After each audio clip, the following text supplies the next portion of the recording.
Halo sahabat-sahabat, jumpa lagi bersama saya, Isidorus Lili Jawa. Kali ini saya mau mengangkat satu topik yang menurut saya menarik ya. Sopiaku sayang, Sopiku malang.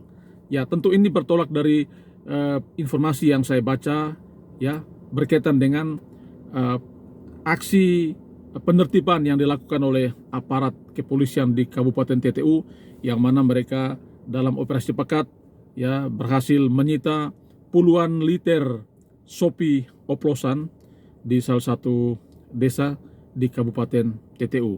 Ya saudara-saudara, kalau di NTT orang bicara sopi, semua orang paham. Sopi ini adalah ya minuman keras ya yang diproduksi oleh masyarakat lokal. Bahasa lainnya arak ya, kurang lebih seperti itu. Nah, sopi ini sebenarnya orang memproduksi sopi ini bukan sekedar iseng-iseng atau bukan sekedar ya karena tidak ada kesibukan saya bikin sopi, bukan. Sopi ini adalah tentang kehidupan. Banyak orang di NTT ini bekerja ya memproduksi sopi, arak ini karena punya tujuan. Mereka bertahan hidup dengan berjualan sopi ya. Bisa menyekolahkan anak-anak dari SMP hingga perguruan tinggi. Bisa bangun rumah, bisa membeli kebutuhan hidup ya. Bisa memenuhi tuntutan adat dan seterusnya, itu dengan berjualan sopi. Jadi sebenarnya sopi ini sesuatu yang sangat dekat, akrab, erat, intim dengan masyarakat NTT. Karena itu memang ketika ada operasi-operasi dari aparat penegak hukum, selalu ada pro kontra. Ada yang bertanya, mengapa justru sopi-sopi milik rakyat ini ya, orang-orang sederhana ini yang disita dan diamankan? Mengapa bukan minuman-minuman keras yang berlabel, yang dipajang ya di tempat-tempat yang bagus-bagus itu, kok itu tidak diamankan? Nah, saudara-saudara, seperti saya katakan di awal tadi ya, sopiaku sayang, sopiku malang. Sopia, kita pernah punya sopia ya beberapa tahun lalu. Sopia ini sebenarnya bahan dasarnya dari sopi-sopi itu. Tetapi karena diproduksi sedemikian rupa menjadi sopia dengan kadar alkohol yang begitu tinggi, lalu dia dibanderol dengan harga yang sangat mahal ya, ditempatkan di kemasan yang menarik, yang bagus, dipajang di etalase-etalase, lalu kita begitu berbangga kita memiliki sopia ya. Ini semacam menjadi sebuah ikon NTT, kebanggaan. Kita puja-puji ya, kita sangat berbangga karena kita memiliki sopia. Tapi kita lupa bahwa kita juga memiliki sopi, kita memiliki arak yang harus kita jaga, yang harus kita rawat, yang harus kita lestarikan.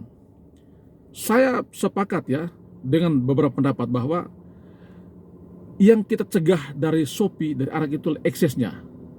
Ya, supaya orang tidak minum mabuk sembarang, supaya anak-anak tidak minum mabuk ya, supaya orang tidak berkendaraan dalam kondisi mabuk, itu yang kita tidak mau. Karena itu, saudara-saudara, menurut saya hal ini mesti diatur. Sudah saatnya di daerah-daerah kita ya, itu harus ada regulasi. DPRD, pemerintah perlu duduk bersama untuk membicarakan ini. Perlu ada regulasi, bukan hanya mengatur soal tata kelola ya, tata niaga sopi, tetapi juga bagaimana regulasi ya yang mengatur tentang produksi ya, konsumsi dan tata niaga sopi atau arak. Sehingga masyarakat kecil yang memproduksi sopi itu mereka tidak ketakutan sewaktu bisa diperiksa atau bisa disita ya sopi-sopi ini. Tapi juga mereka bisa produksi dengan baik, memenuhi standar, bisa dipasarkan dengan baik. Mengapa? Karena ini untuk hidup ya, demi kepentingan hidup. Dan di regulasi itu mesti diatur supaya anak-anak tidak boleh konsumsi miras, lalu orang-orang juga tidak boleh dalam keadaan mabuk berkendaraan, karena kalau kedapatan misalnya harus ada sanksi yang tegas. Tetapi jangan dilarang loh sopi untuk diproduksi, karena itu bagian dari ya masyarakat Nusa Tenggara Timur, itu bagian dari kehidupan masyarakat. Orang berjuang untuk hidup salah satunya dengan memproduksi sopi. Karena itu jangan sampai kita terlalu mengagung-agungkan sopia ya, memuja-muji sopia, lalu kita membuat sopi-sopi itu menjadi merana, tidak terurus, seolah-olah ini minuman menjadi penyebab dari berbagai aneka persoalan di Nusa Tenggara Timur. Janganlah demikian. Marilah kita secara bijak menilai ya persoalan ini. Mengapa?